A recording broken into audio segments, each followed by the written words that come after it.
Links to join the channel here over at SubScribeStar. Are the YouTubers ruining movies? How much influence do they really have? The Comicsgate, Phantom Menace, whatever you want to call that area of YouTube. So, quick video. Someone in the comment section yesterday mentioned that Zach, who has horrible taste in movies, mentioned something about the hair trigger of YouTubers calling everything woke and throwing the baby out with the bathwater.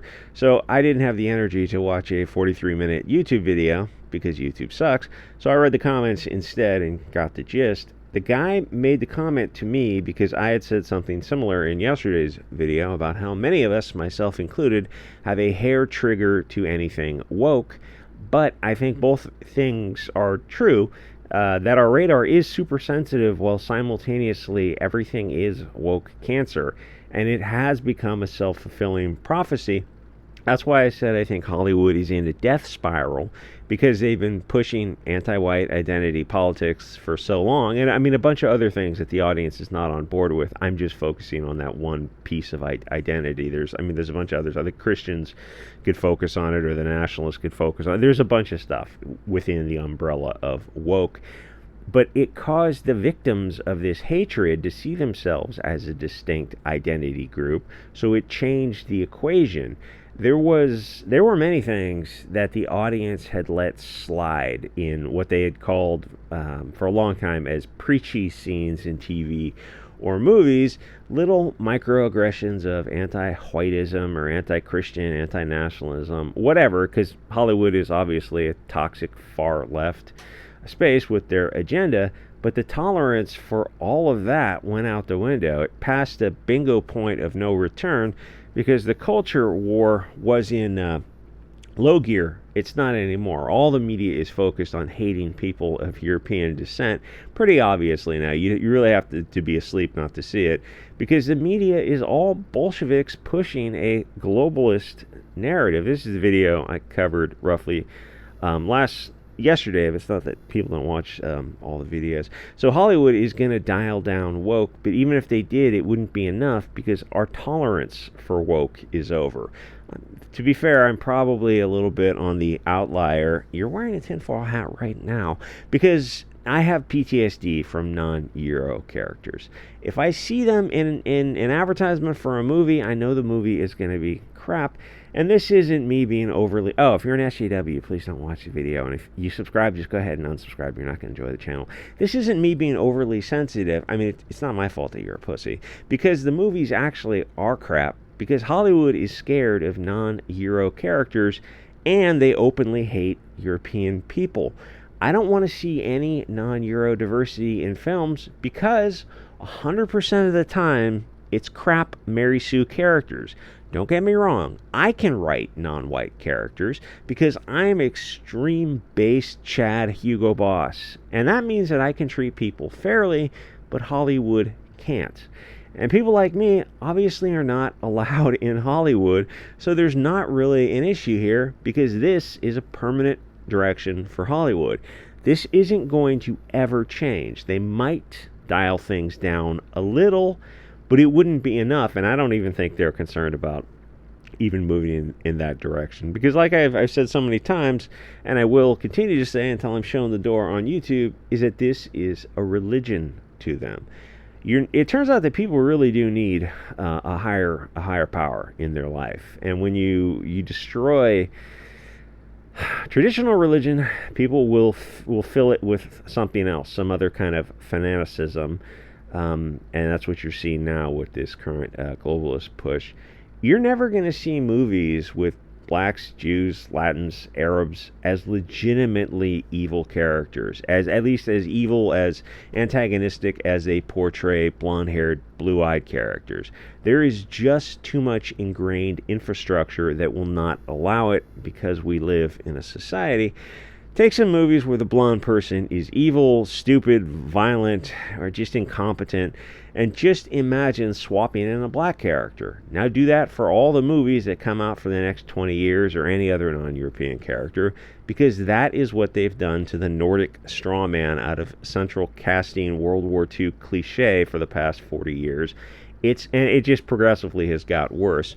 It's never going to happen, which is why I say Hollywood is over, because the audience is slowly becoming cognizant of this anti-white racism, and once aware, it's a one-way rabbit hole trip. You can never go back.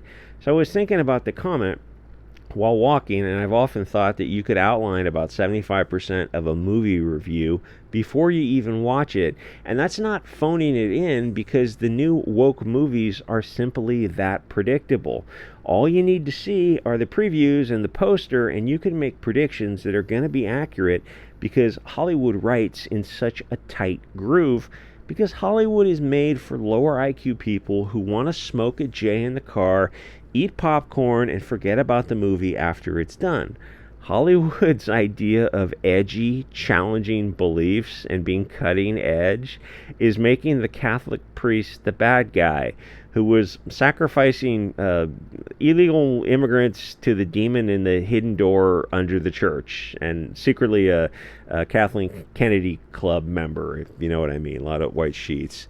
And you look at these writers and you wonder if they're out of their earmuffs fucking minds. That's how much of an echo chamber that they're in. They never speak truth to power or dare to say anything edgy. That isn't what Hollywood is for. It's a $1 trillion financial scheme tied into a propaganda branch of good think globalist Larry Fink movements. And when you put on the sunglasses, all right, fair enough. That was one pretty good movie to come out of Hollywood. They Live by John Carpenter, I think. You start looking at older movies, and I watch that movie like once a year. And you start looking at older movies, you realize that this woke stuff has always been there. It was more subtle, but it was always there, or almost always there. Even in movies that you fondly remember from the 80s, the brainwashing was almost always there, even from the beginning of Hollywood. All those films from the 80s are part of your honk pill journey. Go back and watch them with the sunglasses on, and it will blow your tits off. Some of them are so egregious, and people are so gullible and naive that they believe things because Hollywood has been telling them these things for a long time, and it just settles in their subconscious without them actually ever opening a effing book. Falling Down, Fight Club, Pulp Fiction, Revenge of the Nerds, Goonies, Raiders of the Lost Ark, Blazing Saddles. Watch those movies again, but this time write down protagonists and antagonists and physical descriptions. Once you see it, it's all over. You can never unsee it, and you'll probably be done with Hollywood. That's how insanely bad it is. You realize that under the thinnest of veneers of Hollywood are the darkest abyss filled with scorpions, centipedes, and demons, because the people running the show are biblically evil, and people have been trying to warn us since the beginning, but they can't compete with movies and TV. The only way to win is to not allow kids to watch anything but like early Disney type of stuff that's been kind of pre-approved, and then run small base schools to educate kids on media literacy. And really, I mean, you could get like a micro SD card now, and like a gigabyte card or something, or a small hard drive, a couple gigabyte hard drive or terabytes or something, and you could fill it with movies that you of course legally purchased, and just pass that around, movies that have like met the checklist for safe movies for kids. And it would be earlier stuff, and a lot of it, the earlier Disney stuff would be on that list, and there would just be nothing recently. But when I say it, I don't mean it the way media literacy. I don't mean it the way the left does. I mean teach kids how to think, not to just accept the propaganda narrative. Oh no, that's not how it was intended. Well, it's a story, it's a narrative. You're free to interpret it any way you wish. The author has one narrative, but you can see things in a story that the author didn't even see. People do that all the time. Teach kids the scientific method or the Iraq issue rule analysis conclusion. Show them movies and break down the anti-white brainwashing. Teach them to be the one Apu frog standing against a crowd of effing NPCs, and tell them that they're all in the wrong, because they are wrong. The majority of consumers have their worldview almost completely shaped by media and not by books. I mean digital media. That's how prevalent and powerful brainwashing is. People will self-censor and stop themselves from reading banned books, and I mean the real banned books, not the ones sold in stores and Amazon. And even me saying that probably makes you a little bit uncomfortable because the media told you that you should feel uncomfortable. It's crazy when you point it out, and people will back themselves into a corner to defend censorship because they're afraid of leaving their comfort zone. So I have to disagree a little bit with Zach if I have the gist of his story right. I think he was saying that movies like Furiosa were not that bad. I don't think we have to accept mediocre movies ever again. Movies with only a little subtle propaganda. And don't get me wrong, I love Zach's writing. His comic book writing is top notch. Can I get a movie that is pro-European, pro-nationalism? No. The only exception was, I think, Lord of the Rings. Correct me if I'm wrong. There might be a couple things that slipped through the crack, but not much.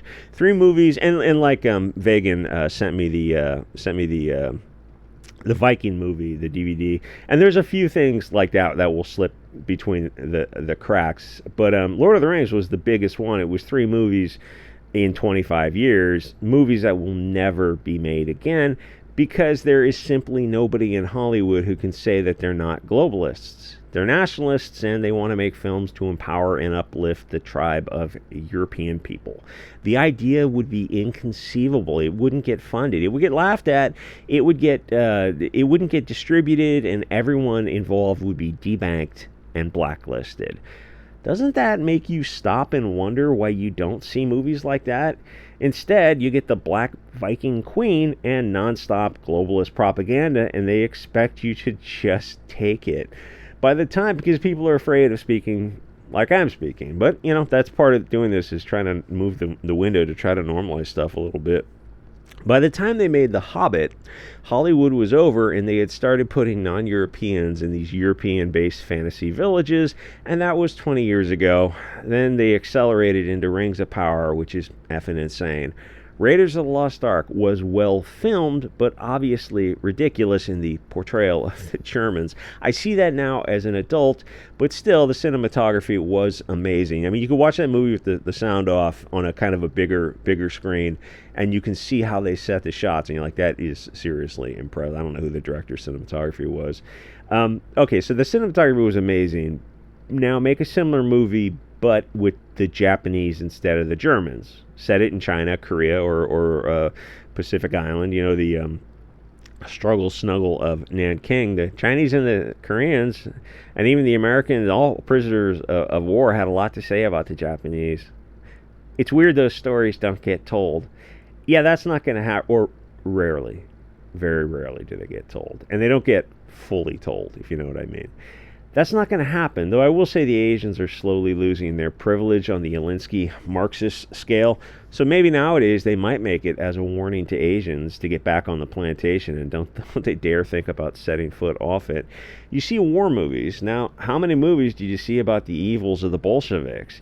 There is one available on BitChute and Odyssey. I don't remember the name of it. You can go on Telegram and ask Wanderer's Choice or one of those guys.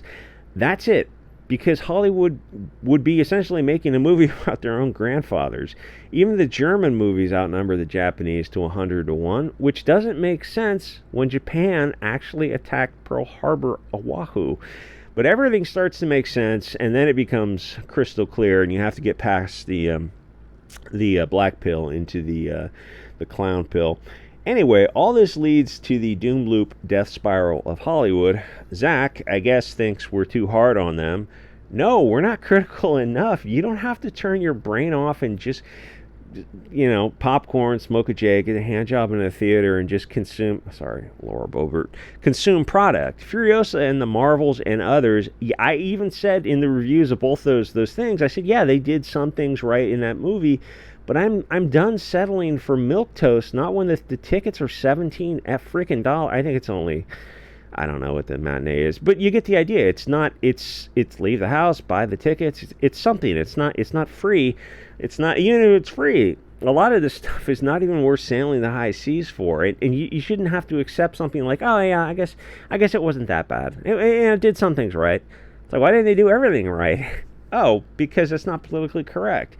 Can I get an all-white movie? Give me Predator, but with an all-European Special Forces squad? No. Why not? I promise you it would do well.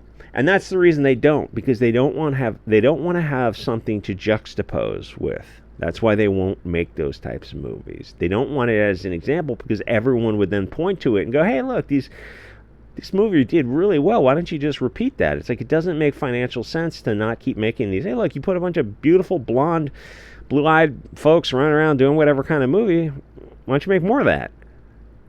If that's the correct financial decision, that's your motive, right? And then it slowly dawns on people that's not their motive. And it's a crazy thing to think of. You go, that's the things you're saying are just nuts. You're saying these $1 trillion industry, the primary motivation is not money. I'm saying that. I'm not wearing a tinfoil hat. You can look at the industry for the past 40 years, and eventually you will come to that same conclusion. They don't care about the movies doing well. They can't show the people of the light, you and I, in positive roles. They wouldn't even do a shot-for-shot Predator remake, because in their minds it wasn't diverse enough, even though it was, in my mind, too diverse. But I'm joking, but it was an excellent movie. But it shows men, y'all a bunch of slack-jawed. It shows men in a positive light. Toxic masculinity. There's no such thing. That's just cultural Bolshevism, all those kind of hot words to brainwash you and get you to self-censor. Those days are over. Anyway, I don't know how long this is. It's probably only 16 minutes. Long enough. I will see you guys all on SubScribeStar for the other sorts of videos.